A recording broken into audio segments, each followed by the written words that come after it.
Bonjour à tous, nous voici dans cette nouvelle vidéo où j'avais envie de vous parler de ce sujet de rester calme malgré l'agitation. Alors avant de commencer cette vidéo, je voulais aussi vous inviter, parce que moi je le fais, parce que je sais que le temps est compté et que si on a envie d'écouter toutes les personnes qu'on a envie d'écouter, les documentaires, les films, enfin bref, lire les articles, 24 heures c'est un peu court et tout se bouscule et tout va vite, donc entre notre vie, donc on n'a pas vraiment le temps. Donc moi ce que je vous conseille, même pour écouter mes vidéos, c'est de mettre avec la petite roue, de mettre en vitesse 1,25 ou 1,5 si cela vous convient, parce que ça met plus rapidement, bien sûr on parle plus vite si ça vous dérange pas à l'écoute de faire comme ceci, mais moi personnellement ça m'aide vraiment grandement quand j'écoute des personnes parce que des vidéos, ça m'aide à gérer mon temps et parce que c'est vrai que 24 heures c'est court et que ça passe vite et que si on a vraiment envie d'écouter quelqu'un ou quelque chose, ça nous permet de gagner du temps. Donc voilà, petite astuce, donc même si vous avez envie de m'écouter, voilà. C'est vrai que des fois je parle énormément et si vous mettiez la rapidité un petit peu plus augmentée, au moins ça vous permettra de gagner du temps. Bon là on en perd un peu parce que je blablate, mais voilà, c'était une petite astuce, même pour que ce soit pour moi ou pour d'autres, je vous conseille de faire ça, d'augmenter la vitesse, c'est vrai qu'on gagne du temps. Voilà. Alors cette nouvelle vidéo, ça s'appelle donc Rester calme malgré l'agitation. Donc en gros, j'avais envie de vous parler de ça parce que comme je suis en plein dedans, comme vous tous, dans cette agitation et que j'essaie et que je fais en sorte, je travaille beaucoup sur moi pour rester calme dans toute cette agitation, j'avais envie de vous proposer des petites pistes pour surmonter toutes les épreuves qu'on peut avoir par le calme.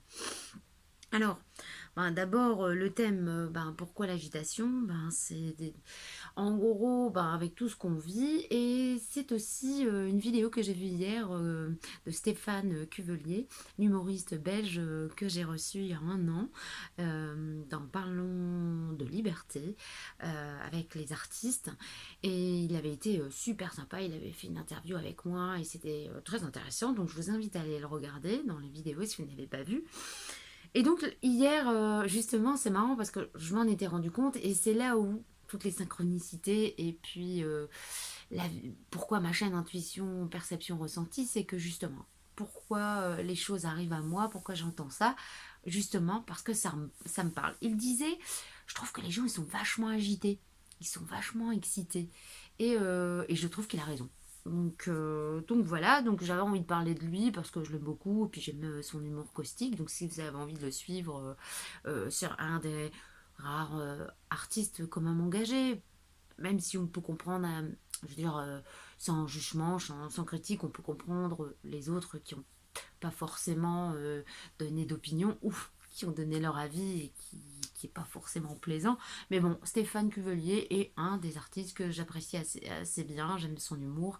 Et du coup, voilà, j'avais envie de le citer parce que lui aussi avait relevé le fait que les gens étaient excités et agités. Alors, en effet, l'actualité nous aide pas à ne pas l'être. Quand vous voyez, ça amène cette agitation euh, parce que quand vous voyez le topo, hein, si vous suivez même un tout petit peu ou si vous suivez les médias, eh bien, il y a la guerre. Et j'y parle la guerre, ça amène forcément une augmentation des prix parce qu'il y a des blocages, il y a des pénuries, il y a des fermetures. Et voilà quoi, et avec toutes les problèmes comment dire, existentiels qu'on nous pose avec le climat, avec l'énergie, avec tout ce qui augmente, voilà quoi, ça peut que amener de l'anxiété et faire que les gens s'agitent. Parce que quand on est anxieux et quand on est angoissé, on peut que s'agiter parce que c'est le flou artistique. On nous montre tellement de choses négatives. Moi, ce que je déplore, là je donne mon avis, ce que je déplore, c'est que dans tout ça, dans ce marasme d'agitation, c'est que on peut pas dire que qu'ils ne font pas exprès ou qu'ils sont pas conscients. Moi, à la base, pour moi, on va dire, on va parler du gouvernement. Parce on est en France et qu'on va parler de la France, mais on peut faire à l'état international si on veut, et général, mondial. C'est que on attend d'un gouvernement, normalement, parce qu'il se prétend patriarcal, patriarque, c'est-à-dire responsable et donc rassurant, qui calme, qui mesure, qui essaie de faire une certaine neutralité. Moi, je suis désolée, mais moi, c'est pas ce que je ressens. Justement, c'est ce que, quelque part, je dénonce un peu, c'est ce manque euh, total de responsabilité euh, immorale, parce que, comment dire, on nous fait, comment dire, on nous dit que, justement, ils sont responsables, mais d'un autre côté, on ne nous donne pardon, que des informations négatives qui vont dans le sens que dans un sens anxiogène. On nous dit bon ben voilà, il va y avoir des pénuries d'électricité, il va y avoir il y a l'augmentation de l'alimentation, de l'essence, il va y avoir l'augmentation donc de l'électricité et du gaz. Euh, on est là. On nous donne des informations, on nous donne des informations. Alors on peut dire oui, ce sont les médias, donc bon, bah, c'est connu qu'ils vont balancer les choses, hein, voilà, c'est leur job. Hein. Mais le gouvernement, quand même, enfin je sais pas, le moindre des choses, c'est d'essayer de... On prétend être un gouvernement qui est responsable, ben, normalement on doit être responsable, donc ne pas causer de peur dans la population. Donc rassurer, calmer. Et moi, à travers ce que j'entends, je ne me sens pas rassurée et j'ai pas l'impression qu'on me calme.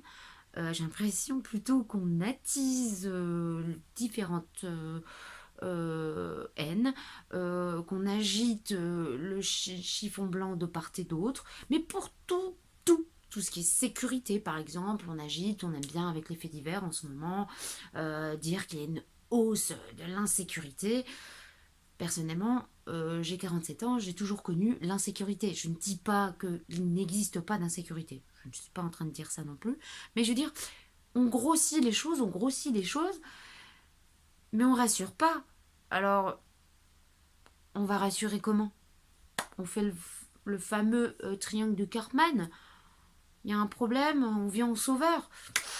Bon, on est bourreau quelque part parce que, enfin, on laisse faire, il y a un circuit, un cycle qui continue et moi je pense que vraiment on manque de responsabilité dans les gouvernements. Ouais, mondiaux, mais pas qu'en France, on peut dire partout, il y a une ambiance anxiogène qu'on laisse délibérément planer partout et je pense que c'est franchement un manque de responsabilité. Je trouve que c'est un gros point majeur que je pourrais je veux dire, reprocher à ceux qui se prétendent nos élites et qui prétendent savoir faire les choses pour nous protéger. Parce que oui, il y a le mot protection aussi qui sort en ce moment, c'est qu'ils vont nous protéger. Ok, ben je sais pas de quoi, parce que moi pour l'instant, ce que je vois, c'est que bah, les gens ont peur. Alors si c'est pas de la pénurie, c'est au niveau santé. Si c'est pas au niveau santé, c'est au niveau économie. Alors les classes moyennes, plus ou moins, comment dirais-je, se sentent plus ou moins à l'abri, j'imagine, malgré tout, que dans cette population. La peur gagne quand même le terrain. Alors si c'est pas au niveau économie, parce que ben, les gens vivent confortablement, ils ont un travail qui leur permet de vivre dignement et au-delà, voilà, et tant mieux pour eux. Donc eux se sentent plus ou moins à l'abri, mais ils vont quand même rentrer. Ce qui est incroyable dans cette énergie du moment, c'est que euh, tout, tous les sujets sont concernés. Donc, même si vous n'êtes pas touché au niveau économie, vous allez être touché par exemple par la santé. Oh là là, le virus va peut-être revenir, oh là là, j'ai peur. Euh, Vite mon autre dose, on va dire, où je vais me protéger, je vais mettre un masque tout de suite, je vais protéger les autres. Bon, voilà, dans le D'autres vont être dans le côté petit écureuil où ils vont mettre de côté des choses, ils vont faire des stocks de nourriture et autres et autres choses qui peuvent cumuler, comme le papier toilette ou l'essuie-tout. Et voilà. Ensuite, il y a des gens qui vont faire leur kit de survie parce qu'ils vont sentir le vent tourner et se dire oh là là, mon Dieu, surtout si les gens habitent en ville, si je dois me virer parce que tout tourne mal, ben, au moins j'ai mon kit de survie qui est à l'avance, qui est prêt et qui pourra m'aider dans un premier temps à survivre. Et voilà, et moi je pense que euh, ben, encore une fois, c'est un manque total de responsabilité de la part de nos dirigeants et autres, tous ceux qui se mettent justement en hauteur en disant qu'ils sont là pour nous apporter des solutions, ben, en fin de compte, ben, non, pas du tout.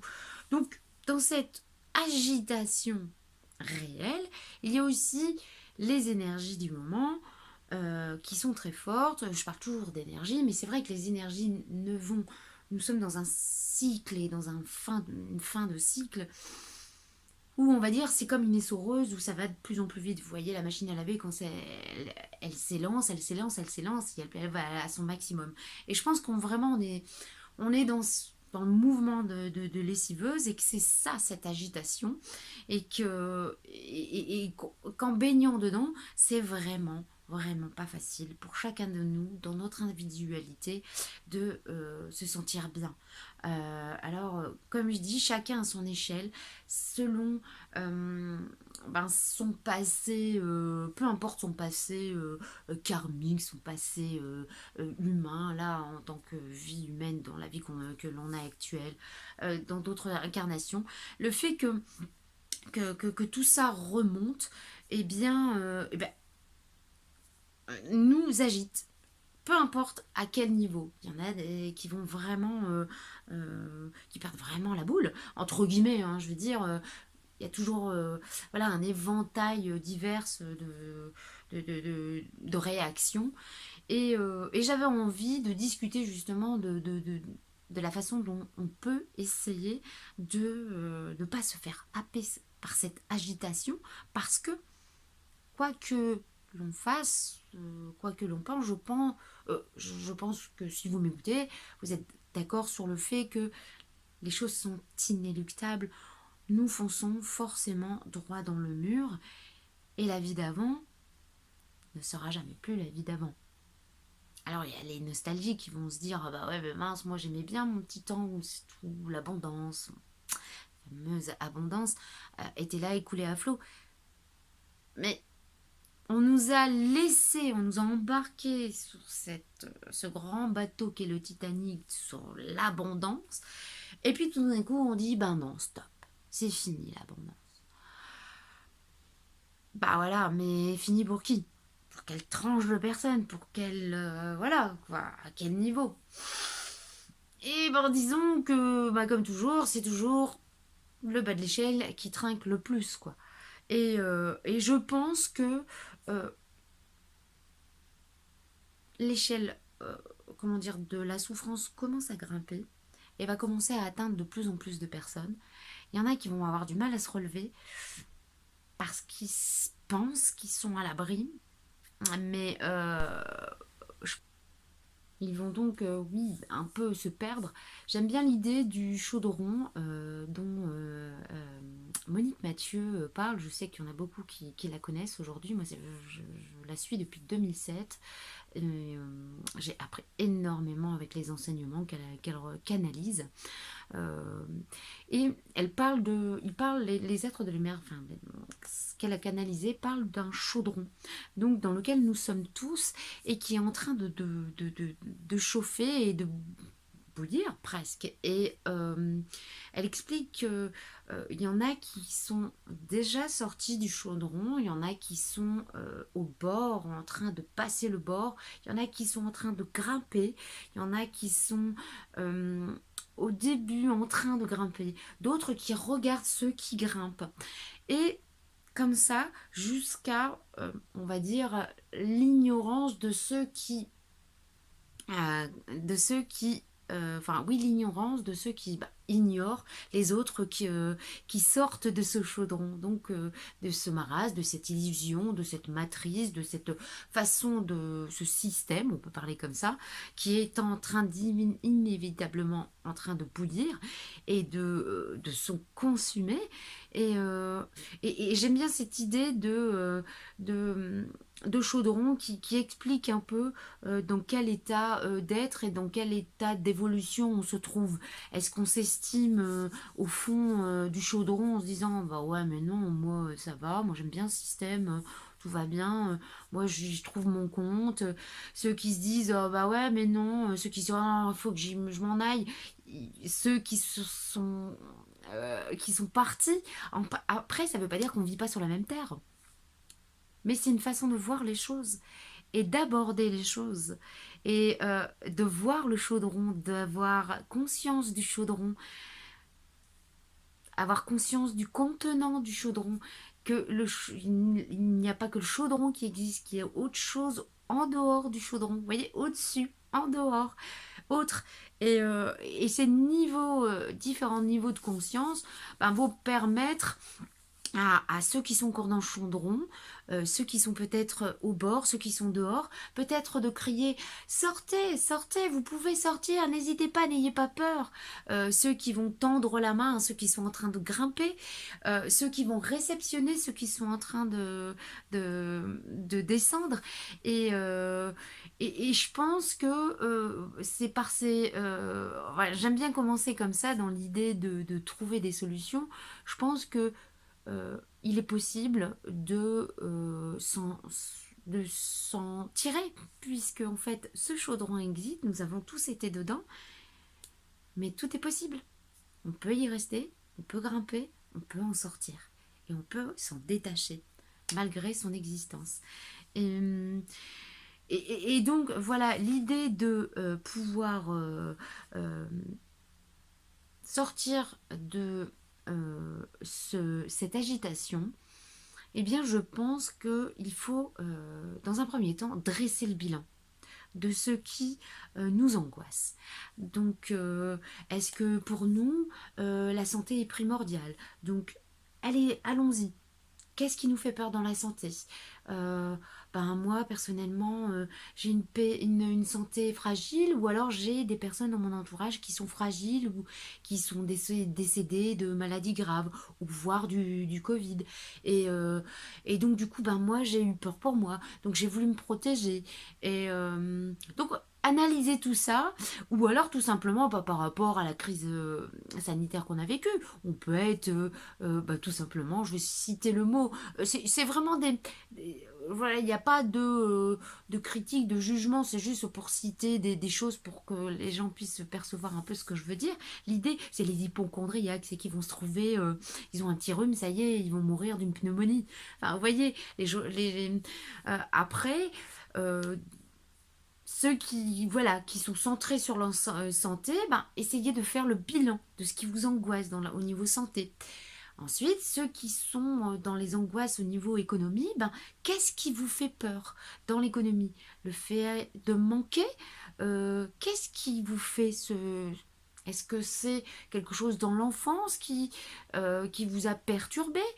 Essayez d'aller au-delà, de voir justement si c'est pas quelque chose qui vous poursuit depuis l'enfance, ou dernièrement vous avez eu un trauma, je sais pas moi, vous avez vécu la pauvreté d'un coup et vous avez dû vivre en tant que SDF. Voilà, je donne des exemples pour vous permettre de comprendre un peu l'idée que j'entends par tout ça, pour faire le bilan, dresser le bilan de ce qui nous angoisse. Ensuite, euh, dans les économies, oui, voilà, c'est aussi ben, dans les biens matériels, dans le confort, dans les biens comme j'ai ma maison, elle est bien, elle est parfaite, hein, hein, je veux pas, ben, justement, j'étais précautionneux, j'ai mis des panneaux solaires, je sentis qu'il valait mieux, puis que c'était bien, puis que ça pouvait être économisant. Voilà, l'idée de ça. On a pressenti la chose. Euh, on, voilà, il y a des terrains comme ça sur lesquels il faut vraiment se sonder et et dresser un bilan, comme je dis. Euh, parce qu'au moment à partir du moment où vous dressez le bilan, vous pouvez établir les choses, alors soit les écrire ou soit les retenir, mais dire, mais tiens, essayez de creuser tout le temps, mais tiens, pourquoi j'ai cette crainte? Ah tiens, c'est vrai, je me souviens que euh, moi personnellement, je sais que pendant un moment, j'avais ce peur de manque du frigo et des armoires vides. Et, c'est vrai que pendant une période de mon adolescence, ma maman avait beaucoup de difficultés financières et c'est vrai que bah, les armoires et le frigo n'étaient pas bien pleins et ça m'a traumatisée quelque part, même si au fond, bah, je me souviens pas d'avoir été triste ou d'être malheureuse, mais c'est vrai, quand vous êtes en force de l'âge d'adolescence, vous ouvrez le frigo, vous avez faim, une faim logique, normale, comme tout humain, quoi, et que vous ouvrez le frigo et au fond, il n'y a pas grand-chose. L'armoire, c'est pareil, quoi. Voilà, c'est au compte-gouttes, c'est... Ben, voilà, comment dire, ça s'imprime en vous, et moi, ça s'est imprimé en moi, et c'est vrai qu'à l'âge adulte, j'ai dû travailler plusieurs années pour ne plus avoir ce peur voilà, la peur du manque, de manquer de nourriture. Parce que, bah voilà, quoi, se nourrir, c'est essentiel, on le sait bien, boire et manger, quoi. C'est quand même un des besoins fondamentaux. De tous les besoins fondamentaux. D'ailleurs, j'avais fait les 14 besoins fondamentaux de l'humain, de Virginia Anderson. Et c'est vrai que boire et manger, ben, c'est quand même assez crucial, quoi. C'est vrai qu'on peut faire des choses à jeun, mais sans boire, bon, voilà, quoi. Bon, tout est possible après tout, hein, mais voilà. Donc, il est important, dans un premier temps, de dresser le bilan, faire une liste, dresser un bilan dans votre esprit, et de clairement essayer sur un point, deux, trois, de chaque point, aller profondément creuser pourquoi cette peur, pourquoi cette angoisse. Et vous verrez que quelque part, en faisant ce travail, vous le libérez. Bon, j'imagine que si vous suivez ma chaîne, c'est que vous aimez les choses spirituelles, les choses du fait qu'on travaille sur soi, le travail sur soi, enfin voilà quoi.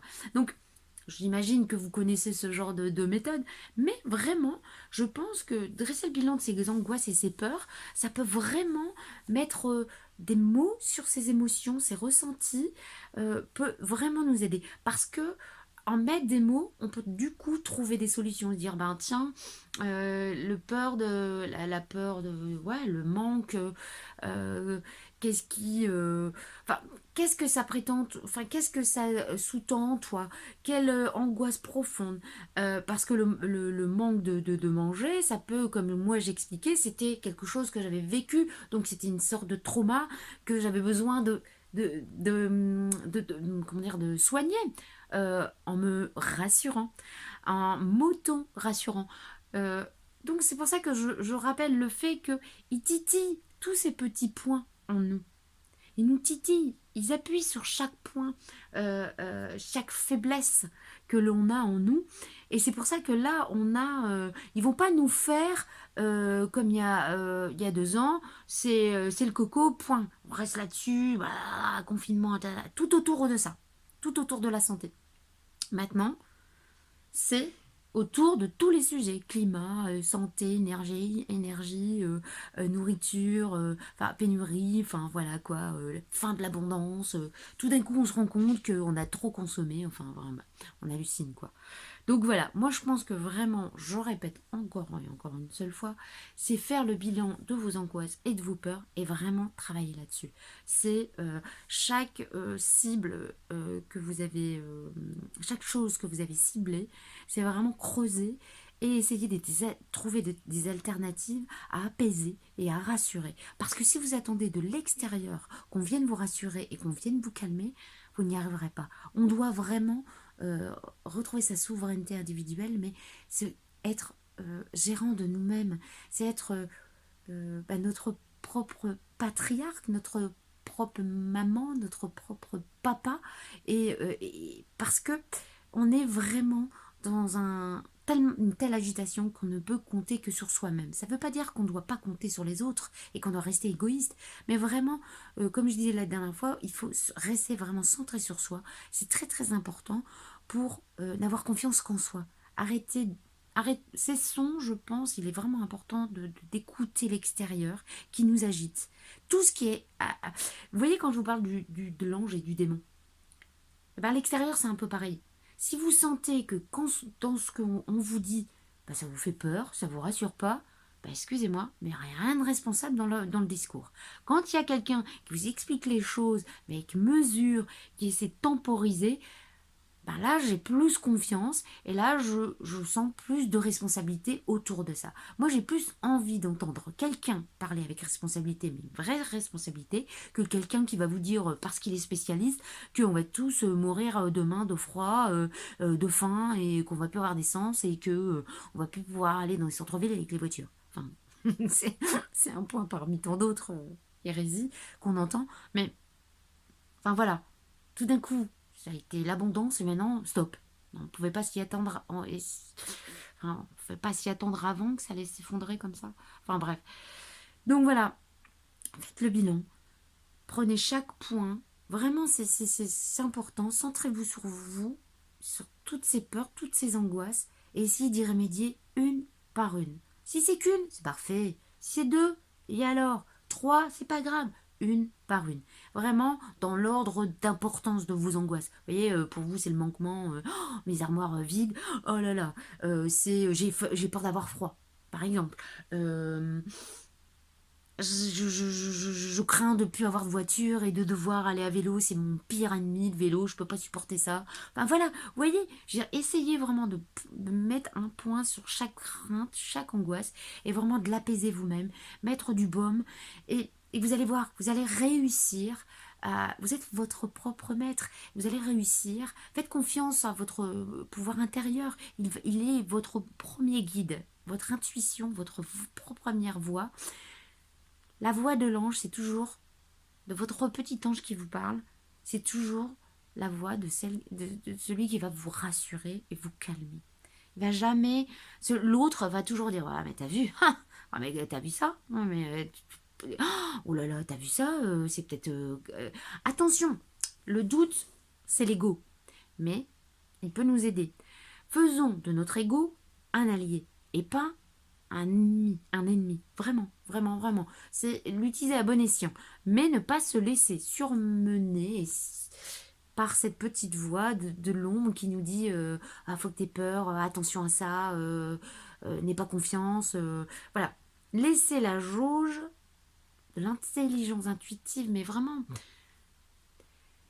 La phrase que j'aime beaucoup aussi, c'est qu'est-ce que le sage en vous dirait? Et laissez venir. Et vous verrez, ce ne sera pas votre personnalité qui va parler. Et vous serez étonné de la réponse. Parce que si vous écoutez votre ego, sur l'instinct, on va dire ah bah on va zonger, ah bah il mérite que ça, ou voilà. Mais si vous écoutez, si vous laissez un temps de silence, vous laissez le guide, le sage en vous parler, vous aurez une phrase sage. Et même vous, vous serez étonné, c'est ce que je vous dis, quoi. Donc, encore une fois, j'ai parlé beaucoup, beaucoup, beaucoup. J'espère que je vous aurai apporté. J'ai pas les solutions en main. Mais je voulais vraiment discuter profondément de cette chose-là pour que vous puissiez vous-même aussi essayer d'aller pointer ce qui vous angoisse pour pouvoir aller travailler et vous verrez que vous trouverez les solutions. Parce que tout est en vous, tout est en nous. Et c'est pas à eux de nous guider, parce que de toute façon, ils ne sont pas des bons guides. Ils ne sont pas des bons guides, ils ne sont pas des bons responsables. Ce que je vous expliquais tout à l'heure, le côté patriarcal, c'est terminé, c'est fini ça. On ne peut plus compter sur eux, on peut compter que sur soi-même. Et si nous, on est bien à l'intérieur, on pourra aider les autres, qui seront encore dans ce marasme et dans cette... voilà, des gens, prenons soin de nous, pour pouvoir aider les autres dans cette agitation. Voilà. Donc, soyons vraiment fixés sur nous, centrons sur nous, fixons les points sur ce qui est négatif, travaillons point par point dessus et nous serons plus efficaces dans l'agitation qui va nous faire complifier. On ne peut pas... voilà, je ne suis pas diseuse de mauvaises aventures. On ne peut pas se leurrer. Mais soyons forts, tout est en nous. Nous avons tout en nous, toute la connaissance qui nous permettra d'avancer et de réussir. Voilà. comptons que sur notre sage. Le sage en nous est toujours là pour... Le sage, c'est le cœur, bien sûr, mais c'est lui qui va nous guider, qui va nous amener vers là où on doit aller. Allez, je vous laisse. Prenez soin de vous, je vous embrasse fort et à bientôt.